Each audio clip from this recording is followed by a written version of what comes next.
Hola amigos, bienvenidos a una emisión más de su programa En Derecho, donde ponemos a tu alcance los conceptos jurídicos elementales. Desde hace muchos años ha iniciadose una lucha, o más bien una lucha social para la legalización de la cannabis y todos los productos derivados de ellos. Si bien es cierto, México se ha quedado un poco rezagado en esta competencia a nivel internacional, que sabemos que hay muchos países que desde hace mucho tiempo la han legalizado. Recientemente la Suprema Corte de Justicia de la Nación hizo una declaratoria general de inconstitucionalidad de determinados artículos de la Ley General de Salud que prohibían el consumo, cultivo de esta sustancia. Hoy vamos a hablar de esto y cuál es el futuro, sobre todo de la cannabis en nuestro país desde el punto de vista jurídico. No se vaya, va a estar muy interesante. Volvemos en un minuto.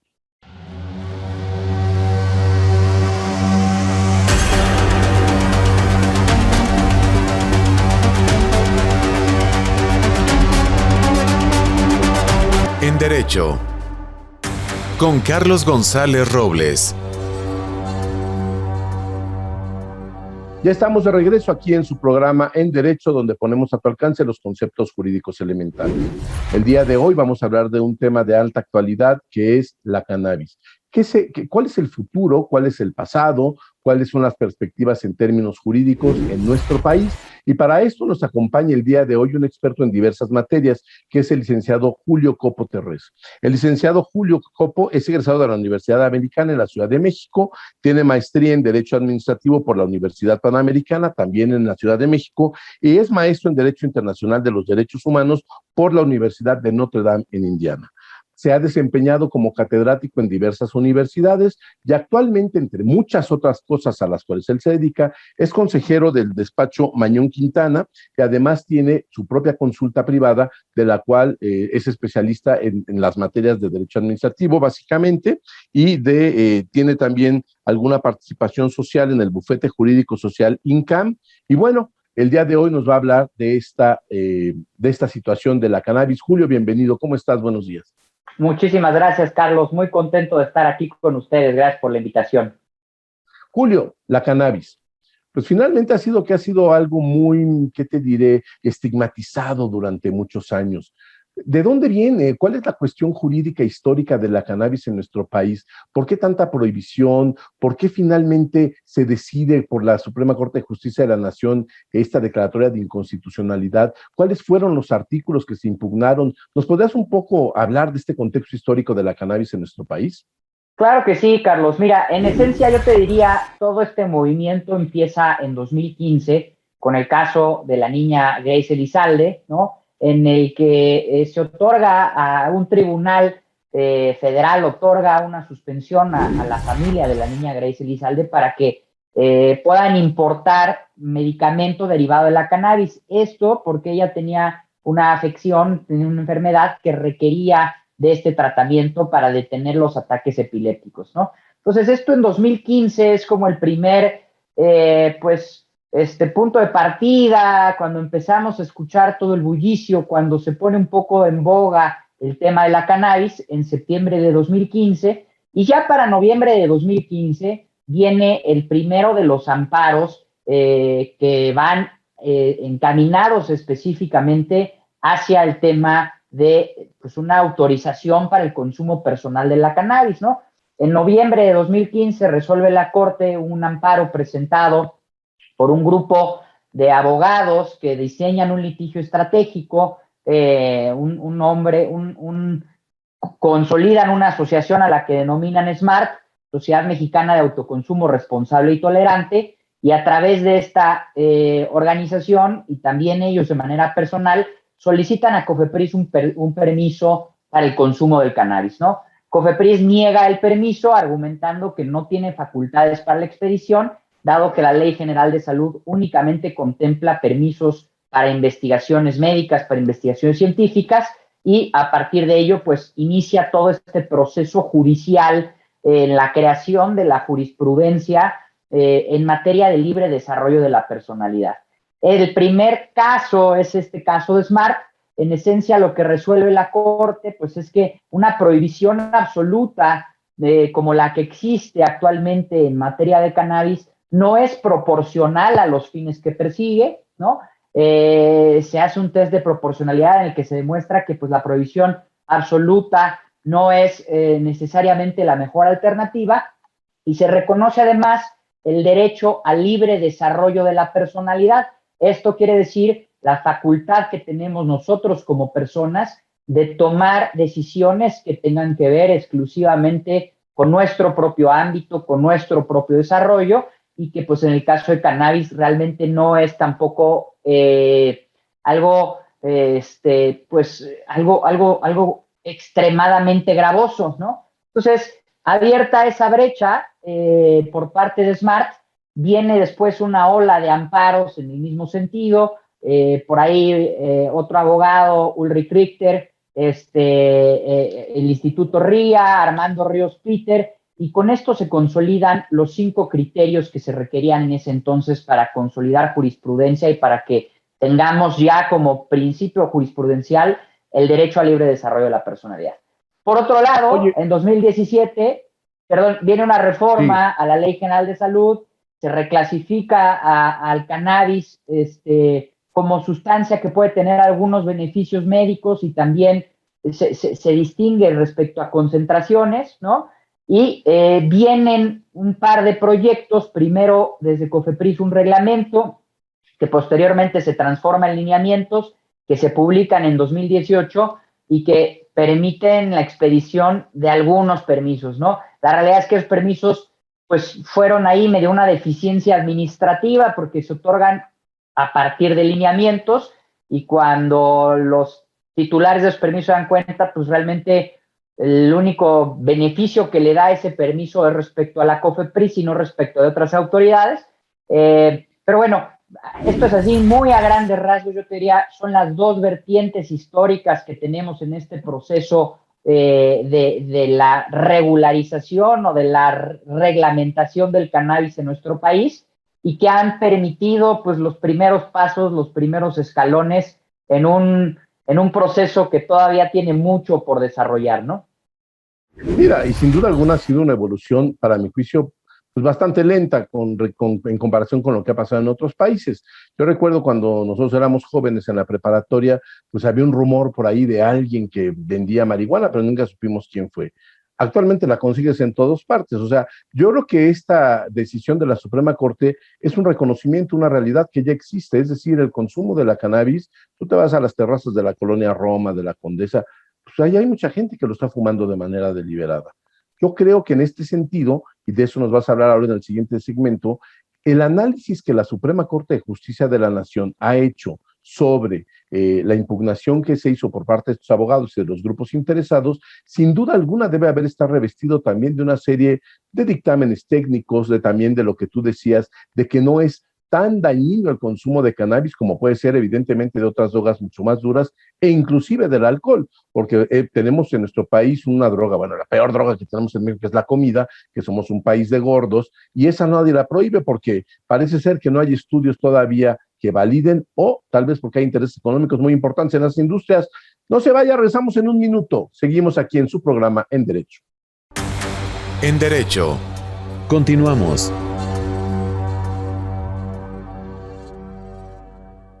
¿Conoces una plataforma de capacitación? IDC Click es un servicio de streaming para tu capacitación en cualquier dispositivo. Resuelve tus dudas en nuestros seminarios fiscales, jurídicos y laborales. Todos nuestros programas de televisión en una sola plataforma. Todo esto en un solo catálogo disponible las 24 horas.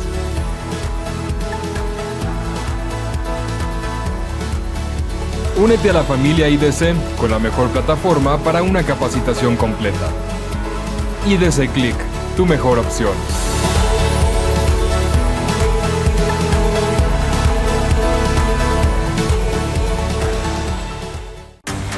En Derecho.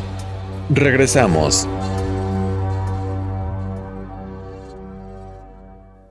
Regresamos aquí a su programa En Derecho, donde estamos tratando un tema muy interesante, sin duda alguna, y de una alta repercusión social, que es la declaración general de inconstitucionalidad que hizo la Suprema Corte de Justicia de la Nación de algunos artículos de la disposición de la Ley General de Salud que prohibía el consumo lúdico de la cannabis, de la marihuana.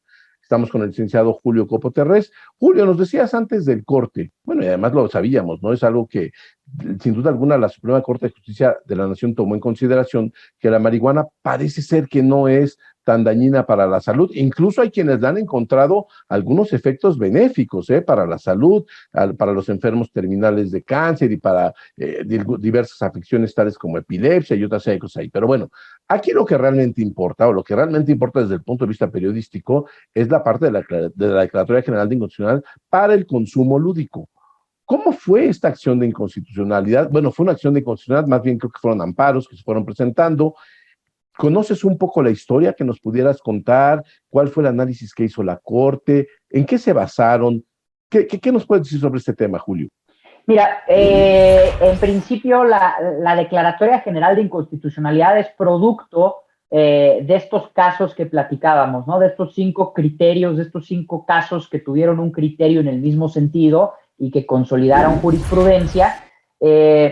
Y parte de lo resuelto en estos casos y lo que sirvió como base para la Declaratoria General de Inconstitucionalidad fue precisamente que se determinó que ciertos preceptos contenidos en la Ley General de Salud eran inconstitucionales. Entonces, conforme al mecanismo establecido constitucionalmente para echar a andar una Declaratoria General de Inconstitucionalidad, en 2018 la Suprema Corte notificó de esta circunstancia al Poder Legislativo para que fuese el Poder Legislativo quien llevase a cabo las reformas correspondientes a la ley, ¿no?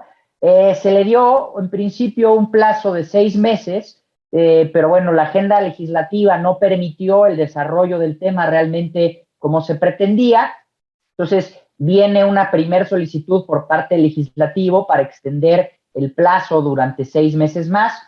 En ese ínter empieza a desarrollarse un proyecto de ley general del cannabis muy interesante, ¿no? Que pretende de cierta forma integrar todos los proyectos que se habían presentado previamente en el Congreso de la Unión en esta materia, en el que empiezan a analizar pues no solamente el consumo lúdico, ¿no? El consumo adulto del cannabis, sino también los clubes canábicos, la investigación médica y científica, la producción, la comercialización, el etiquetado, la importación, la exportación. Y bueno, el proyecto pues se vuelve obviamente también muy atractivo para muchísimos sectores, empieza a haber mucho cabildeo por parte de grupos de interés. El caso es que se agota en los siguientes 6 meses sin que tengamos ley general del cannabis. Se solicita una tercer prórroga, en este caso además esta tercer prórroga se suma a la emergencia sanitaria derivada por COVID. La Suprema Corte vuelve a otorgar la prórroga al Congreso de la Unión y pues resulta que en ese ínter, con esta nueva prórroga, se acercaban ya las elecciones intermedias que acaban de pasar. Era un tema pues que no necesariamente es atractivo políticamente porque hay todavía una parte importante de la sociedad con el tabú, con el estigma en torno al cannabis, ¿no? A reserva de lo que tú decías de que tenemos drogas legales mucho más gravosas, ¿no? El tabaco, el alcohol, el azúcar, el café, pero bueno, el costo político de una reforma de estas, pues es algo que nadie quiere asumir justo antes de una elección y se agota nuevamente el plazo que había otorgado la Suprema Corte para la regulación. Entonces, ante la constante negativa para cumplir con la Declaratoria General de Inconstitucionalidad por parte del Legislativo, la Suprema Corte, conforme al procedimiento establecido en la Constitución, determina entonces declarar motu propio la inconstitucionalidad de 2 artículos de la Ley General de Salud, particularmente ¿Qué permite con esta declaratoria? O sea, estos pues mira, que declaran... Sí, perdón la interrupción, o sea, creo que el adelante. tema es, o sea, se vendió y se cacareó mucho el huevo de que, qué bárbaro, un día histórico, pero no podemos olvidarnos que la Suprema Corte no tiene facultades legislativas, ¿no? Pues la realidad lo único que hace en la práctica esta Declaratoria General de Inconstitucionalidad es eliminar una oración de cada uno de estos artículos que decía que los permisos de cannabis solamente se podían expedir para fines de investigación médica y científica. Entonces, eso en la práctica significa que los usuarios pueden acudir al día de hoy ante COFEPRIS y solicitar a COFEPRIS les otorgue un permiso para el consumo adulto, para el consumo lúdico del cannabis, ¿no? Y esto, pues sí, es un paso hacia adelante, sin embargo, es bastante miope o deja de lado lo difícil y lo burocrático que es el trámite naturalmente en COFEPRIS, ¿no? La COFEPRIS, para acceder a ella tienes que tener primero una cita, siempre es muy complicado el sistema de las citas, tienes que presentar un escrito libre, ese escrito libre tiene que ir dirigido al comisionado, y la COFEPRIS frecuentemente cae en la omisión administrativa, ¿no? Frecuentemente no resuelve las cosas que se le presentan y eso obliga entonces a la necesidad de acudir nuevamente a un amparo, ahora para pedirle a la COFEPRIS que actúe conforme a lo que se le solicitó originalmente, ¿no? Entonces, se hizo un trabajo muy interesante, particularmente de algunos grupos de activistas, ¿no? Incluyendo a la firma en la que yo estoy. La idea es que queríamos pues, que se reconozca este derecho, que se habilite este derecho a las personas consumidoras y que no tuvieran que acudir a un abogado para poder tramitar su permiso del cannabis. Y creamos una iniciativa que se llama Rola el Permiso, es rolaelpermiso.com, en la que uno puede ir a ese sitio web, puede encontrar los formatos, puede encontrar un tutorial de cómo tramitar una cita ante COFEPRIS y hacerlo como individuo, ¿no? Pero esto no significa, creo que ha habido mucha desinformación mediática, pues ya está legalizada, pues sí, más o menos, ¿no? La realidad es que lo que nos haría falta, yo te diría, es una regulación integral, porque en este caso lo que tenemos es un mecanismo, un caminito muy angosto que hay que transitar exclusivamente para el uso adulto, pero bueno, queda todavía por regular muchísimos otros aspectos, la aportación de más de 5 gramos, los temas penales y todo otro abanico pues que yo te diría de la industria del cannabis como tal, ¿no? Muy bien, Julio, vamos a hacer un corte y regresamos y ahora nos vas a contar de esta iniciativa de ley que existe, Ley General del Cannabis, creo que se llama, en la que nos dirás más o menos hacia dónde se dirige, ya lo que seguramente la gente del auditorio va a tener un gran interés en saber es qué sí puedes hacer y qué no puedes hacer, ¿no? Claro. Puede la policía detenerte, no te pueden detener, puedes andar fumando donde quieras, solo en tu casa. No se vaya, regresamos en un minuto, estamos en su programa En Derecho. En Derecho. Continuamos. Vivimos en un mundo dominado por las tecnologías de la información y la comunicación. Los medios de comunicación mejoran el alcance y el impacto de nuestros productos y servicios. Incrementa tus clientes y gana posicionamiento en tu marca. Anúnciate en IDC y sé parte de los cambios que marcarán diferencias en los medios digitales 2021. Si estás interesado, mándanos el siguiente código para hacer válida la promoción especial que IDC tiene para ti en conmemoración de sus 35 años.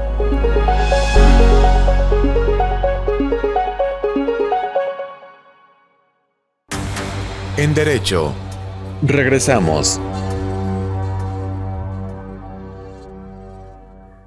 Amigos, ya regresamos a su programa En Derecho, donde estamos hablando del tema de la cannabis en la ciudad, bueno, en el país, en todo México, su futuro, su pasado, su presente.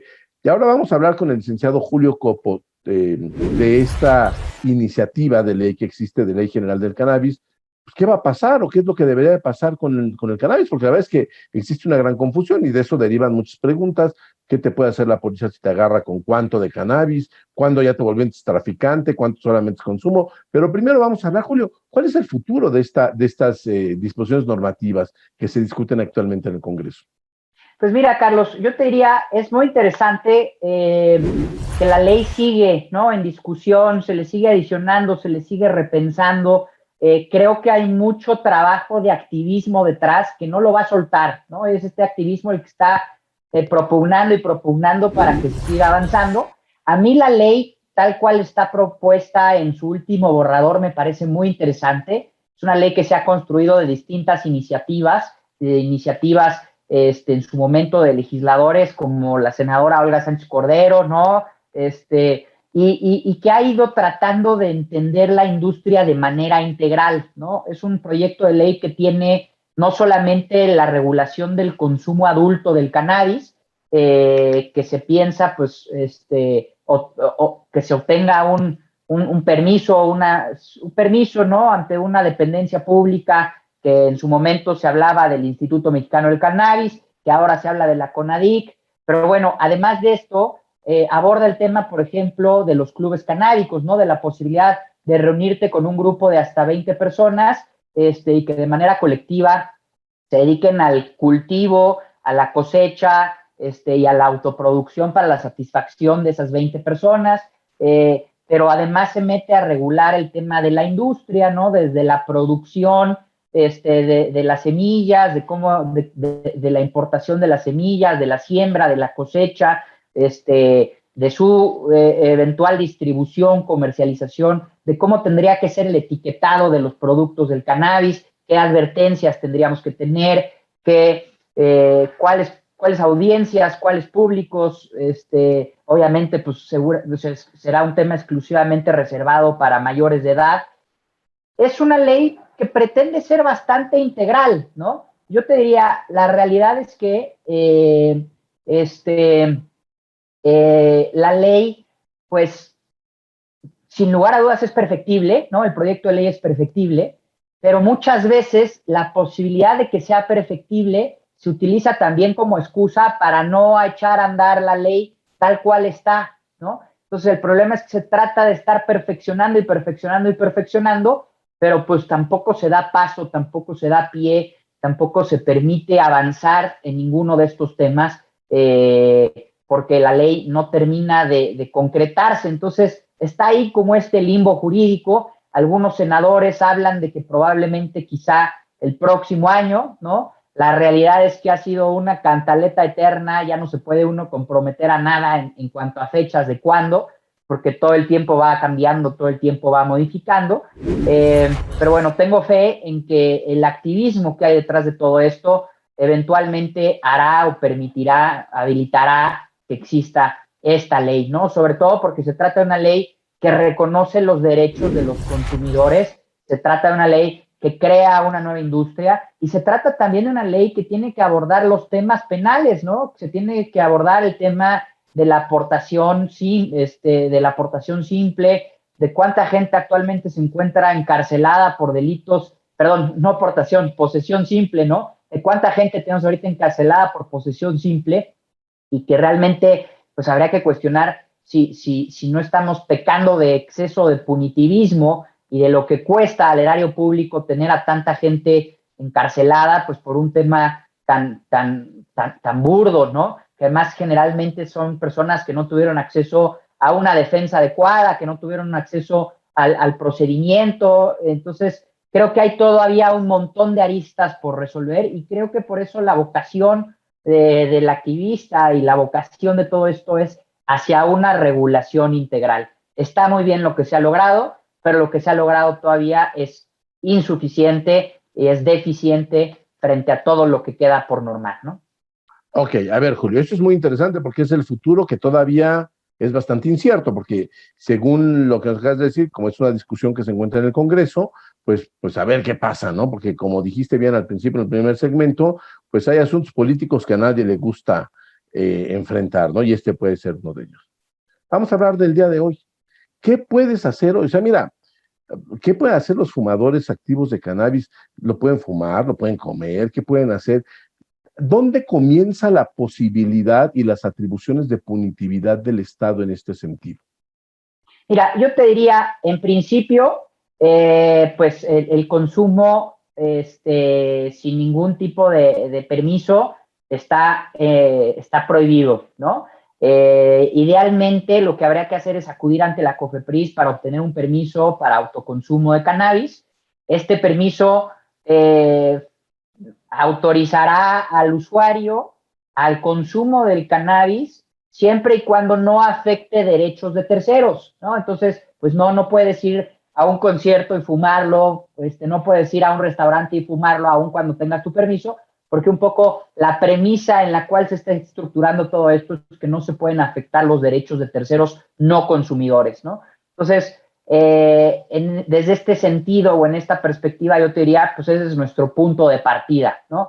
No podemos traer más de 5 gramos, esa sigue siendo el monto considerado para el delito de portación, para el delito de posesión simple. Entonces, oye, pero a ver, perdón que te interrumpa.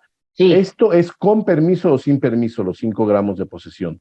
Pues es que no está del todo claro, ¿no? La regla general siguen siendo los 5 gramos. Las características específicas del permiso son para el consumo, pero no se meten al tema tampoco del transporte o de la aportación. Entonces, yo te diría, pues sigue existiendo una restricción de 5 gramos para la aportación, ¿no? De acuerdo.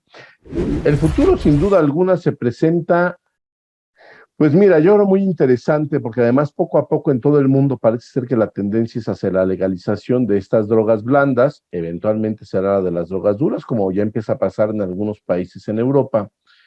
Y creo que tiene mucho sentido porque sin duda alguna este tráfico de drogas es lo que nos ha ocasionado, por lo menos en nuestro país, mucha muerte, mucho dolor, mucha violencia que no nos merecemos los mexicanos. Por eso, este tipo de iniciativas se saludan, que finalmente cada quien decida lo que consume y lo que no consume, y esa es una situación que en ejercicio de nuestra libertad somos nosotros quienes debemos de decidirlo. No creo que sea facultad del Estado decirnos qué hacemos con nuestro cuerpo y con nuestra salud. Julio, ha sido un honor tenerte el día de hoy con nosotros. Muchísimas gracias por haber estado aquí. Gracias a ustedes, Carlos, encantado. Y sobre todo, muchas gracias a usted por habernos acompañado el día de hoy. Nos vemos la próxima semana. Hasta la próxima.